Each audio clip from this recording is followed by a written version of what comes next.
And I think I always say this, specifics are your friends, because when you make an ask, you want to ask for a specific amount for a specific time parameter so the people know exactly what you're asking and exactly what it's going to go for. If there's ambiguity in what the money's going to go for or in what you're asking, and hey, do you mind to just give something sometime? That very rarely, if ever, materializes. So must be specific, must cast the vision clearly, and then must communicate and follow up and have a great, easy on ramp for people to start their giving.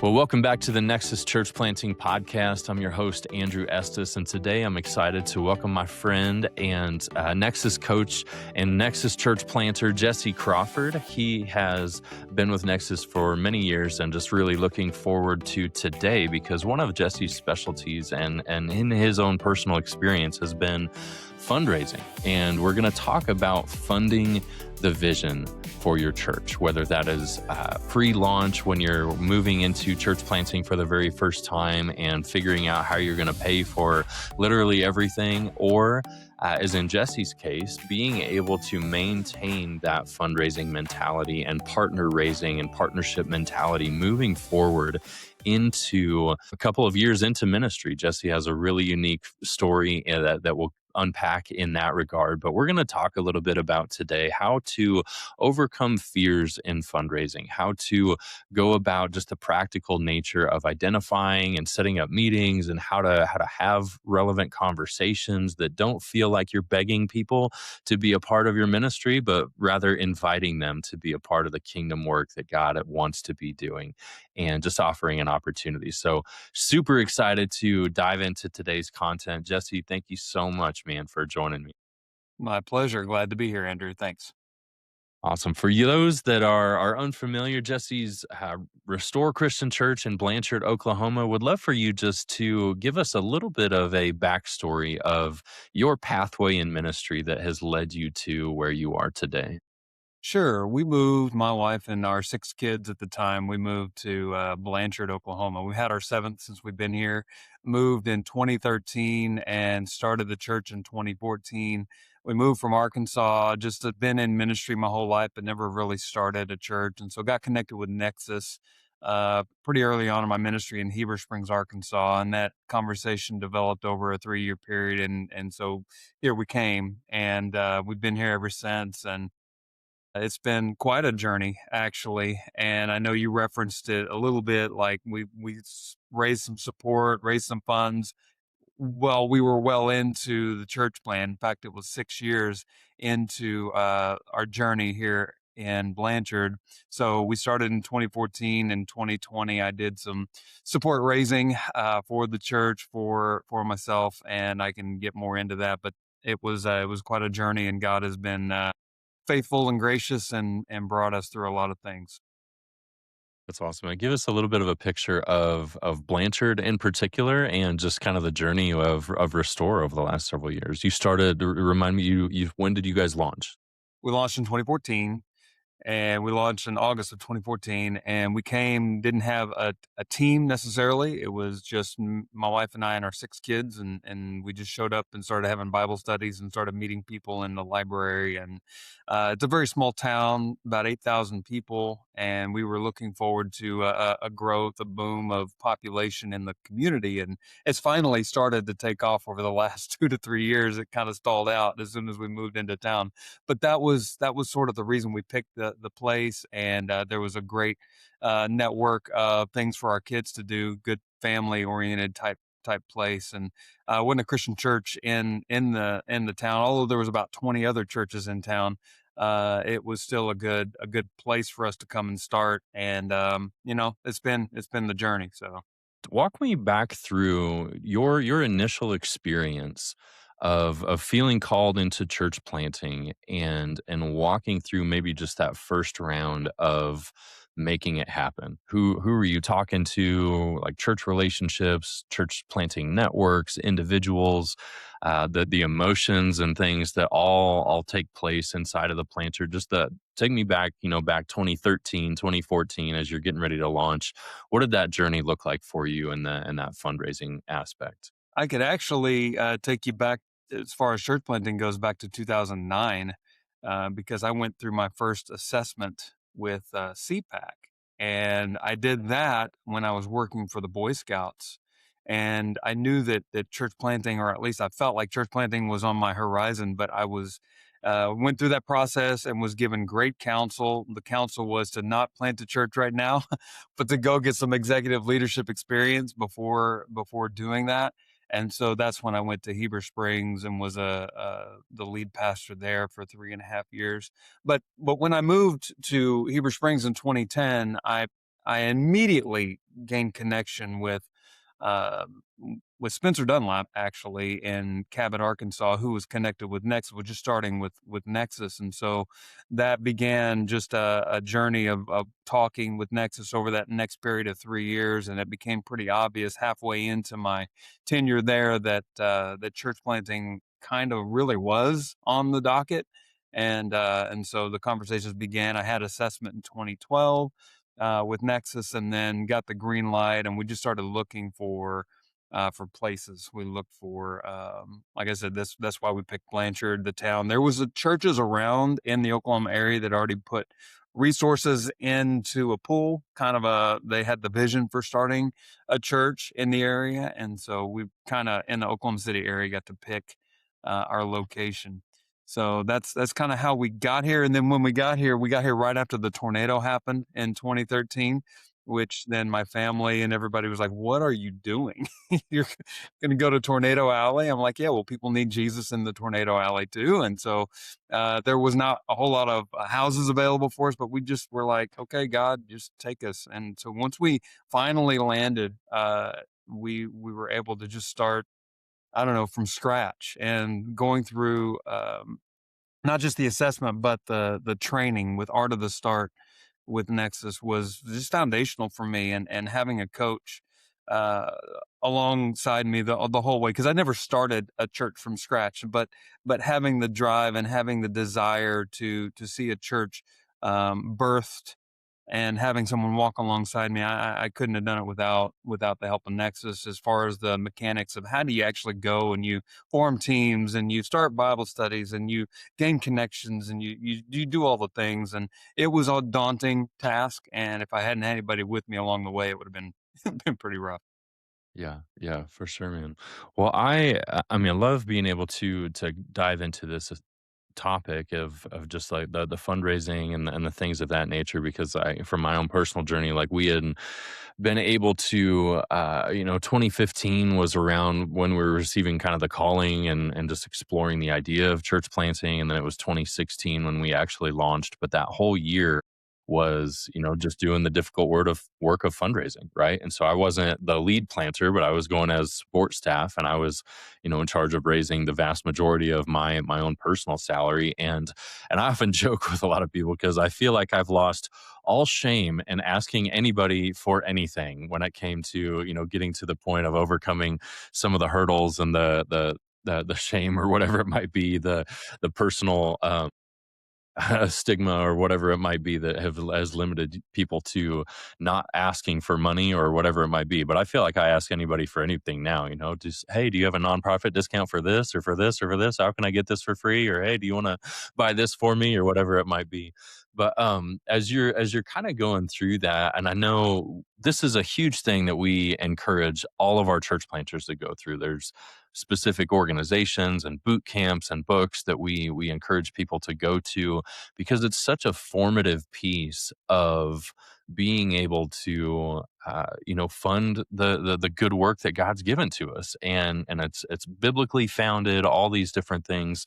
Just talk to me for a second and just unpack Why is this topic? We'll dive into that second story of how you guys kind of went into funding the building campaign for your church and stuff. But just the topic in general, you're so passionate about and educated in now, and you train some of our church planters. And why is it so important to really see this as valuable? Yeah, that's a really great question. And it is something I have discovered along the way through my experience that and I know that might sound kind of crazy, but I kind of enjoy it and to a degree because it is difficult. But what it's doing, it's not just funding, not just bringing dollars toward the ministry, it's bringing partners from around the United States, from different states and people that that are now not just supporting financially, but they're really praying for you, and you're keeping them updated about prayer needs and requests, and it's really developed relationships that have been invaluable to me that I didn't realize that I would gain through the process. And so when you have that network, uh, also it's a skin in the game personal investment you're making as well, stepping out in faith by going and raising support, the partners, and then the actual support that comes in. It's just big kingdom stuff. And it's like you're connecting kingdom resources to the kingdom work through support raising, whether it's on a personal level or whether it's on a corporate level or just whatever bigger ministry level. And very, very important to involve other people. And I found that people who gave and can still continue to give, and I can get more into that. They feel honored to be able to be a part of what's going on, and I was kind of surprised by that too. Yeah, because yeah, it really is just that invitation. I mean, there's so many people nowadays that I think that just people in my own church currently, they're thinking about maybe doing a mission trip or going to be on staff at a church plant, and they're just like, how are we going to be able to afford this, and can we do this or that? And I just from my experience from doing limited like short time missions, but then also church planting and so many other things where you just put out an ask and God provides so many different things because even as I consider my friends wanting to raise support for XYZ purpose, I want to be a part of that. And I just say, just ask me. And I mean, I don't have a boatload of money, but if I feel this way, that I feel compelled to contribute to the kingdom vision that God has put inside of you, how then would dozens of other people feel, and just being able to open up people's minds to the possibility of just in the invitation is so substantial. Well, I want to give you an opportunity to just kind of share that story because you launched 2014. You guys had a really unique situation as you were approaching kind of 2020, kind of growth limitations or different things. You needed a new facility, and a lot of people do, just think internally. But you went a totally different route, and God really provided something crazy and substantial. And I would love for you guys to just share that story. Sure. Well, like we said before, where it's a small town, around 8,000 people. And so we had done the church plant thing, which started in a elementary school, and then we moved to a warehouse. But really, it was the only viable place for us to move into, but it was constricted with its parking and with its size. It was hard to grow to a place where you could have enough people within the congregation to be able to support a finance campaign to build, but we had no other option. It was we had to do something, otherwise we were just going to be stuck. And 6 years in, you kind of feel that need. So the only thing really that was available was possibly some land. And so I went and raised support with the vision that, okay, we've had so many lives changed. We tell stories of life change. Um, and in our church currently, we want to make room for more of those stories. With a family with 6 or 7 baptisms that had happened, we want to affect generations that way. And so um, I had received the God Ask, which is a book by Steve Shadrach. I'd received it from at a Nexus Think Next, I think in 2019 in the fall. And when I got the book, I just made the assumption that that Phil was giving me the book says read it and go do it. That's just kind of what my assumption was, and so I listened to that. And at the beginning of 2020, I just had this vision of going to 6 different states and visiting people that I've known my whole life, and casting the vision and sharing the situation we're in, and the challenges that we had, and just to give the picture of what could be. And so that's when, of course, the COVID lockdown happened early in 2020, but still was just like pressing into. I knew that God had asked me to go do this. And so I had someone come in and preach for me for 8 weeks in the summer of 2020. I'm also a school bus driver for the school system of Blanchard. So I only had the summer to go. And so that's what I did. I spent the entire spring crafting, like thinking about the vision, thinking about what I'm asking people to join me in, because the ask needed to be very specific. And the tools within the book of the God Ask were invaluable, because it helped me in my perspective. It's a God thing. What I'm doing is God's, big vision, and I'm inviting people into that big vision. And so making an ask for probably more money at the time than I was comfortable asking for. Like you said, you lost all shame in asking for whatever and whenever. I've kind of lost all shame like that too. And I began to ask big, and asking big, and at least in my mind, was part of that inviting God into the process.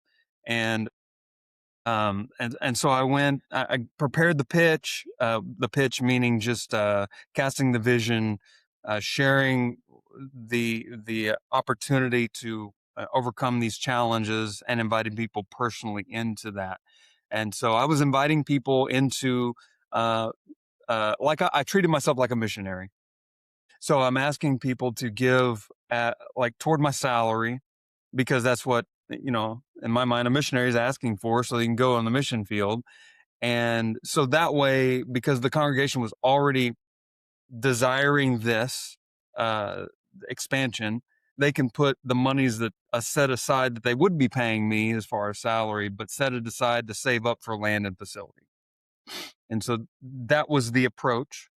And it was very specific in my ask. And I remember sitting with a friend of mine, and I'm practicing, because I wanna just be able to communicate well, to communicate clearly, and to ask big.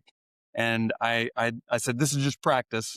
I'm not really making an ask of you, but I'm going to go through the whole thing. And I sat there and I asked him for $100 a month for a 3-year period. And he looked at me and he's like, "Well, that's a lot. You think people are actually going to do that?" Like, I don't know. I hadn't done this yet. So that was the nerve-wracking thing. And I was asking people for a 3-year commitment. Yeah, and I mean, it's such an interesting story because especially being at that 6-year mark, you feel like you're an established church. And it was I remember thinking about that. Well, I was like, well, why don't they just do it internally? Like, why aren't they paying for their own stuff and things of that nature? Obviously, there's so many variables in church planting, and obviously being bivocational, and all the things that kind of play into that. How did you kind of navigate those initial conversations, or did you run into any pushback when just with the age of your church and just saying, hey, we're looking at raising funds to build a building, and but the church is 6 years old, not 6 months old. And I mean, was there any tension in that? Yes, there was. There wasn't as much as I thought there would be, but there was. And most of that came through other leaders, like church leaders. It wasn't because I'm asking people that I personally know, that most of them are not involved in church leadership at all. But they still, think through that. And like you would think, like, okay, 6 years in, you should be able to handle your business, right? And and I was able to cast the vision, to where people understood. I mean, obviously, it might work to understand what our challenges were, and to help us overcome it, and to know that we're not an established, like, established as a mindset to me. I mean, always going to be. church plant and thinking about what's next and big vision, and we're going to need help from all over the place, and inviting people and God into that. And so, yeah, I got some pushback and some no's, and that was part of the challenge too. Because when you get no's from people, you just assume you're going to get like, yeah, let's do this. Man, that's like a you get kicked in the gut a little bit. Yeah, for sure. Yeah, it's so crazy because I remember, putting word out for well, whether it's a mission trip or the fundraising for church planting or raising your salary or different things, the people that you're guaranteed in your mind like are absolutely going to support us. They're going to give big money and all these different things, and then they never come through. And then there's so many different stories of people that you maybe you haven't even talked to in like 4 or 5 years, and they're just dropping hundreds or maybe even thousands of dollars into a project because that's what they feel like God's called them to do, and you're just like, "Where did this come from?" I had no idea about that, and so that's really a huge tension, I think. I mean, and as you unpack, some of the coaching that you do with people, I'd love for you to just kinda speak into that of just, because so many times we'll say no for people before we even talk to them. Yeah. How do you navigate, who do you actually have conversations with and helping coach planters through that journey? Yeah, a quick story on that. A person who, to this day, I asked for a 3-year commitment, and we're 6 years in, and so he still continues, and he upped his gift twice after initially starting the gift. I hadn't spoken to him since high school, since Wow. 1995, and so he gives weekly, and still just like passionate about helping, and it was just like I didn't know that was gonna come from that place. And then there's other people where I think are shoo-ins that are like, you know, it hardly ever talk to me, and that's okay, and that's part of the process. So your question about how do I coach guys? Well, I do share some of that story about where I got yeses and where I got nos and where those things come from.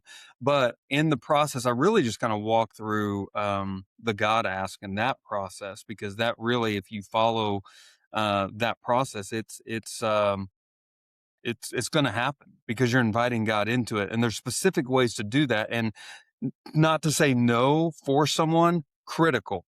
Like, you just, when you first start thinking about people to ask, you write down every living, breathing person and just write their name down, and don't evaluate anything until you get to that place where then you start categorizing and evaluating and going, God, who do you want me to ask, and how much, and what, you're inviting God into every bit of that process.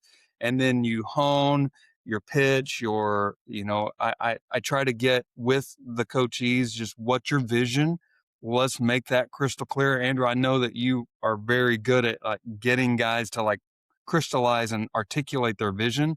So we take that vision and we put that into a form that it's pretty easy to go have a 30 to 40-minute conversation with somebody over coffee and be very comfortable in making a very specific ask. And I think I always say this, specifics are your friends, because when you make an ask, you want to ask for a specific amount for a specific time parameter so the people know exactly what you're asking and exactly what it's going to go for.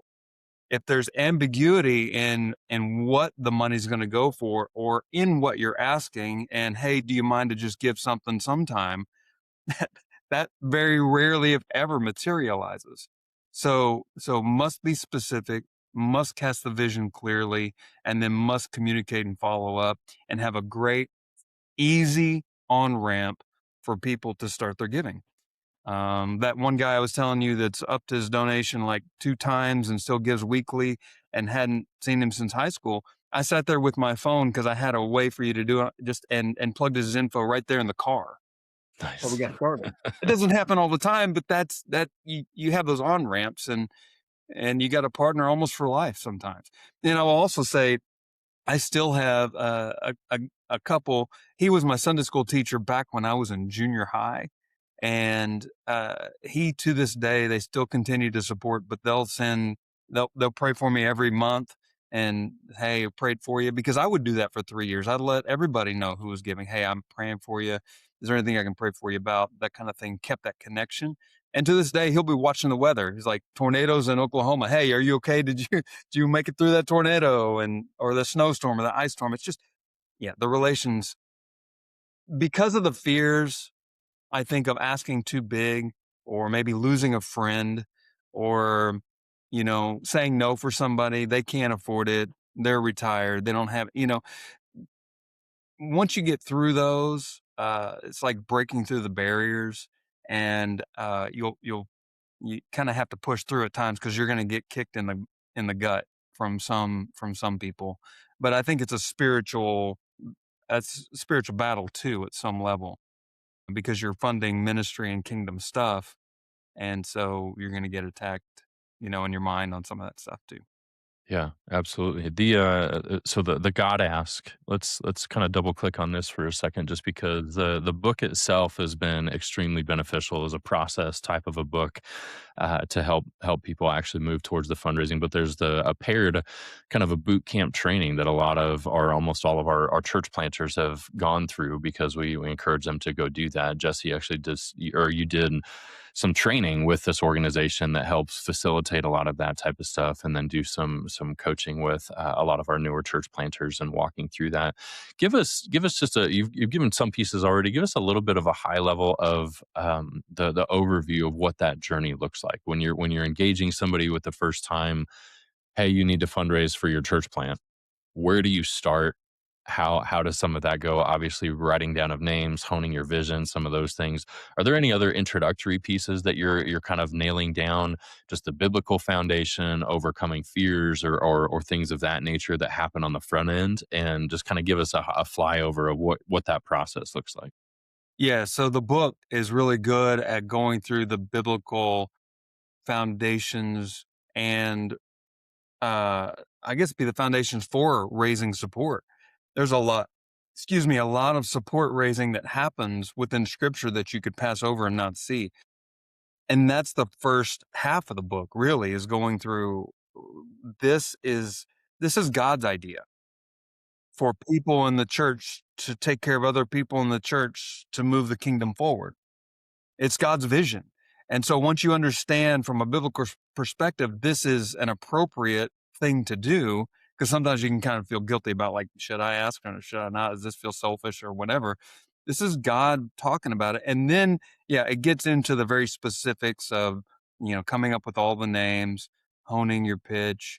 What's the story of life change that you can share? What's the vision, and how are you going to accomplish this? And it's just, you know, I'll it was written, like, that book was written for, really for missionaries, and this is where I took it and was, like, completely, I guess I would didn't think I was being revolutionary with it, and I'm not sure that I was, but it was written for missionaries and people who are gonna need support raising until Jesus comes back, or until they finish the ministry that they're a part of. And so, but what I did was took it and go, this is a ministry that's viable. And eventually, yes, the church needs to be supporting itself from the internal. But for this 3-year period, or a lot of these guys who are moving into church planting to start, maybe a 5-year period, invite people into that process so that you can eventually get to the place where the church is self supporting. That's the goal, that's the vision. But you need that little jump start to get over the hump. And so reading the book is the first step, and then going to, what they call support raising, boot camp, or SRS boot camp is what they call it. But it is put on by Via Generosity, and it's a really, like, you go through the book and you really work through the biblical part. You put together as much as your pitch and your plan as you can. You get there, and then it's just like you practice it. You practice it with each other. You make phone calls while you're there, and you encourage one another. You give each other feedback. That is something I did not experience before I went and raised support, because I didn't have time. Like I told you, I was a bus driver. I didn't, and I didn't know much about it. And I'm like, I read the book, let's go do it. And, but it is very valuable. And I think for guys just starting, so this is a double-edged sword. For me, being 6 years in, that was sort of the, well, maybe you should take care of yourself kind of thing. But on the other hand, I had a track record of life change and staying power. Like, I'm here. I'm not going anywhere. This is where God has called me, and there's a track record for it. Whereas for guys who are just starting, well, you're just starting. It's obvious that you need funds, but you still at some point need to communicate your track record with ministry and life change so that people know they're giving to something that will be sustained. So a little bit of both and I had a plus and a minus for myself on that. But anyway, to get back to your point, you read the book and then you go through the SRS boot camp, then you walk with me through the process, and I'll help you craft and hone and give feedback on the pitch and the plan. Like, how are you going to map out where you're going to go, who you're going to talk to first? How does all that play out? And we get into all those details. Yeah, and I love the sharing of stories, like just even the life change stories, even in a pre-launch type of a church, being able to still tie certain things to life change. Having been on the ground, 6 years at Blanchard was obviously significant traction to be able to share, hey, this is where we've been, this is what God's done up until this point, and expecting greater things moving beyond that. I'd be curious just to, go back to that story as you are just the acquisition of land, the building of the building. You guys have a beautiful facility now, and God is doing so many great things. What has kind of transpired from that second round of fundraising in the summer of 2020 Yeah. to today? Yeah. Well, it was crazy how it happened, actually, because we were beginning to save up some funds. It was the fall of 2020. I had gotten back, and we were just starting to save up. And well, just go back to the numbers real quick. Before I left to go raise support, I wanted to make sure the church was on board and that they were going to support this.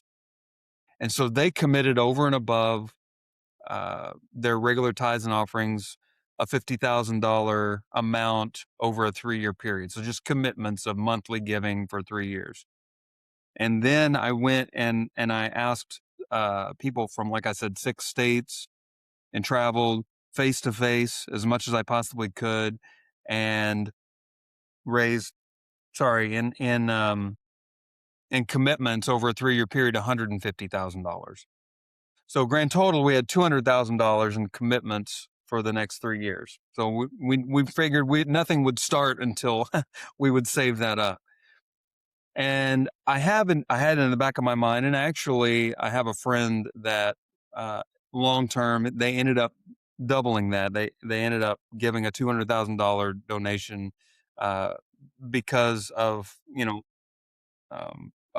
effort that I put in and the people that were committed to this, and they were willing and desiring to help with the facility. And it only happened that they said yes when the facility came in view. And that's the crazy part. So back to August of 2020, we're sitting there in one of our staff meetings, and we're starting to save up some money, and it's COVID and prices are already starting to rise. And I had this moment with our leadership when I had several of them look at me go, $200,000. Let's say it's doubled to $400,000. What in the world are we going to do? There's no building available. Land is crazy expensive. And I'm sitting there in that moment. All I had was, God brought us to this point, and He's not going to leave us hanging. I remember saying that, and that's all I had. It was the very next day. One of those staff members was driving down the road, and they saw an old bowling alley that had just been put up for sale. And they wanted like $850,000 for the bowling alley. And I was like, okay, well, we just started this whole process of saving up money, and I don't know that that's going to be on the market for 3 years. What is going to happen? And so uh, it ended up that because of that work and because of the partners that we had built and the resources that were coming in, the Solomon Foundation saw that that was viable, that our leadership was viable, and that our church was in a position to grow. They really came alongside us in that next year, 2021, and we figured out how we were going to purchase the property, the facility, and what it was going to take to build it out. And so that was just an amazing, like, a faith thing. Like, it was a faith thing to go do the ask. Yeah. In that moment, it's like, well, yeah, you're right. It's a drop in the bucket to buying land and building a facility, what that would cost. And then that very next day it was like, the the dominoes began to fall for us. So never could have predicted that when I went and started support raising. And that's the other part is you don't know how this is going to turn out. God's going to do something that's completely unexpected.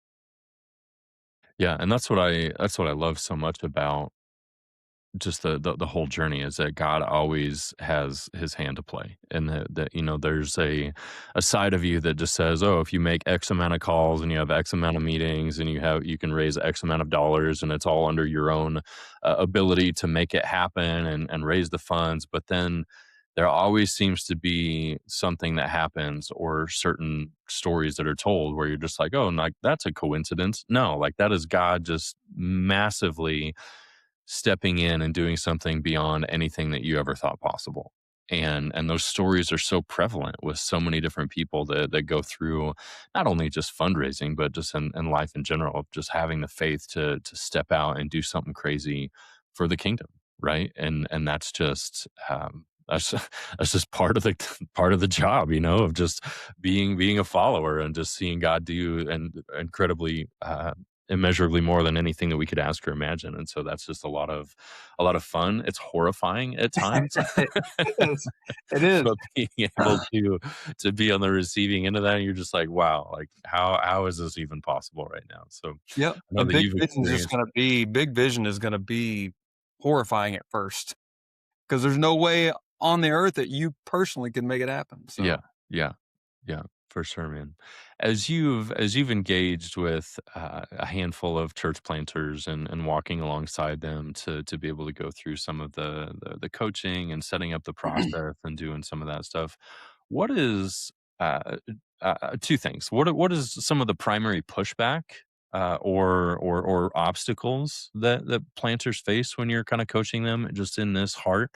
And then also, what have been one or two success stories or things that have kind of happened that you might be able to share as you've kind of navigated some of the coaching? when you have someone who's just now moving into the community and their desire is to get to the ministry, to get to starting the church, then you are now faced with a decision because if you're going to raise support and you're going to do it well, you're going to need to devote a lot of time to it, at least initially.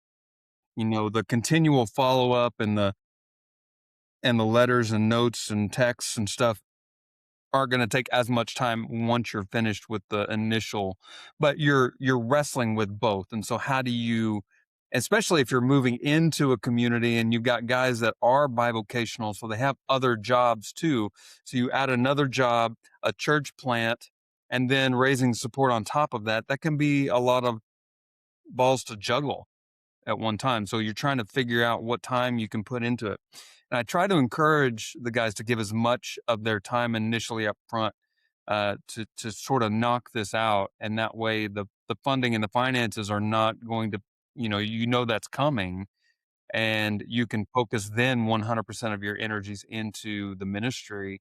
And so those are some challenges. I think the other challenge is, like I mentioned before, it was hard to be very specific in the ask and to be very clear on your follow up and what time and what day you're going to follow up and to ask big. I think asking, for $100 a month or more can sometimes be a challenge because you feel like you just, you know, speaking out of turn kind of, and not realizing that sometimes the big ask can very rarely will you lose a friend or will somebody get mad at you for asking for more than they can give.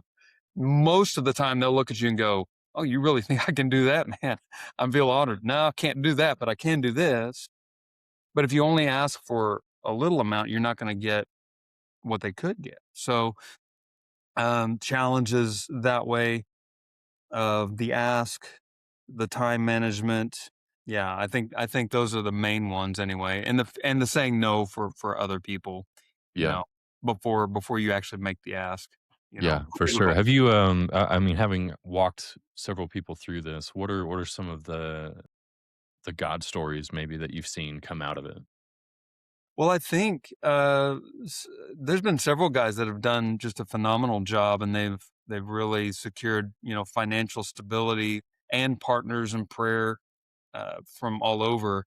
I think of Brandon, and I think of his, the way he approached it was just like, I'm all in. I'm gonna, really, and he actually took it to a level of asking a lot of like bigger uh, organizations for support.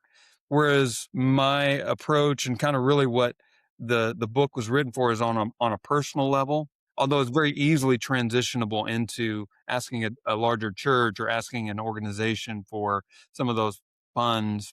And he's done a really, really good job. And there were moments at the beginning, with all the guys, where you feel like overwhelmed. This isn't going to work.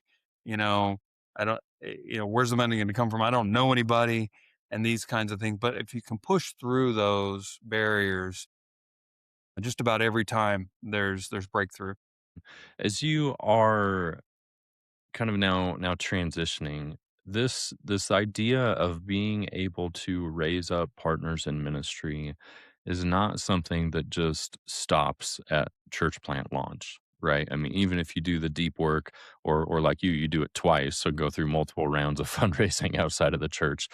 I'd love to for you to just kind of speak into what is this look like internally for you at your church when you're speaking about topics on money and stewardship and giving and things of that nature? You're trying to cultivate and disciple people in their generosity and stewardship and things of that nature. So how does this happen on a regular basis for you? What are some maybe practical things that you guys do at Restore, whether it's on an annual basis, on a regular basis? What does that feel like for you guys to help disciple people in stewardship?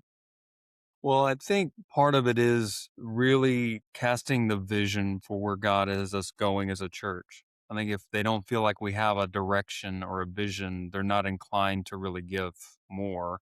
And so that kind of first and foremost, and then telling some stories and the baptisms that we've had, and to highlight those periodically. We had a baptism this past Sunday, but to talk about the lives that have been changed, to talk about the ministry that happens in our kids area. It's not just babysitting. We want to give our infants Jesus stories, and to let them know everything that we do is intentional for ministry things and the outreach that we do in our community. Um, so we try to be clear that on a pretty regular basis, and then periodically we'll take videos of people sharing their heart for tithing, just from their perspective, how God has blessed them tangibly, physically. This we decided to give, and then God just like and share those, on the video screen, and that helps people see. And I tell my story too, because I have one of those stories as well. So those are the things that we try to keep the vision hot and clear most all the time, and then periodically tell some of those stories. Yeah, I want to. I mean, for a second, just whether it's the initial fundraising thing, or if you're a pastor of an established church or been around for a little while, there's a lot of hesitations of just talking about money, and we've touched on some different fears and stuff like that, especially from a fundraising perspective. But on the ongoing nature of that invitation at the local level, what are some of the things that you see or would want to speak into somebody that maybe has just a trepidation around being able to do that? Yeah, that's not something I'm immune to. There have been times I personally, I know the Bible talks about it. Jesus talks about money more than just about anything else, and so um, I have to push through those fears and just simply talk about it. Had my worship guy one time just kind of give me some feedback, like, you don't apologize for it. Just talk about it. I mean, Jesus talked about it, and let the chips fall where they may. And you may have people walk away because you talk about it, but in the long run, just have to be faithful with it. And so, growing in that over the years, and just try not to be fearful of it. Yeah, yeah, absolutely. Anything else, man, on your heart when it comes to just this idea of being able to raise up leaders, raise up partners in ministry to do the kingdom work that God's called us to? I don't know. I think for me, just my heart in all of it is I love to see what God did for us in and the ability to expand the kingdom and to be able to have a place where uh, more people can come and encounter God on a very meaningful level.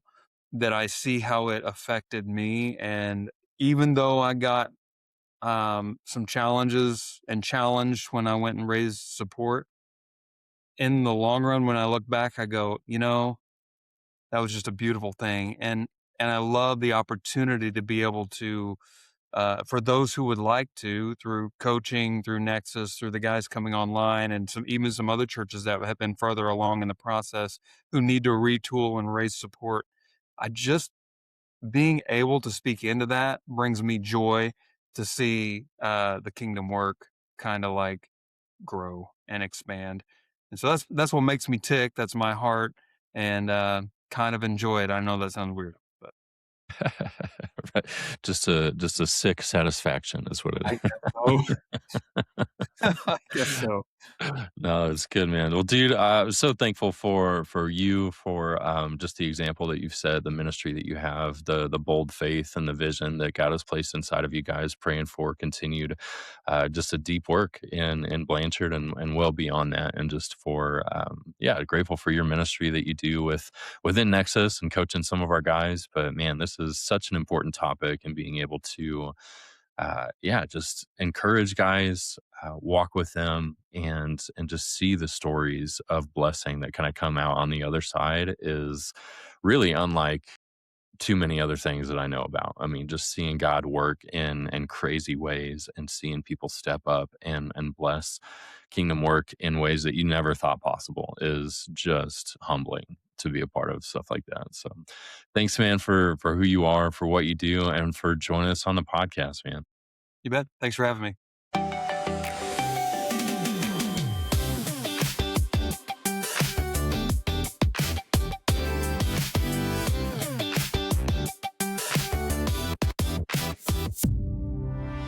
Thank you for checking out the Nexus Church Planting Podcast. We hope this conversation was helpful and inspires you to lean deeper into your calling. If you want to learn more about Nexus, visit us at nexus.us. There, you'll find church planting resources, upcoming trainings, events, and more. We also want to encourage you to subscribe so you never miss an episode. Leave a review or rating to help others find us. And please share this episode with someone you know, a pastor, a leader, a friend, somebody who needs to hear this conversation. And until next time, move with vision, lead with courage, and multiply the kingdom.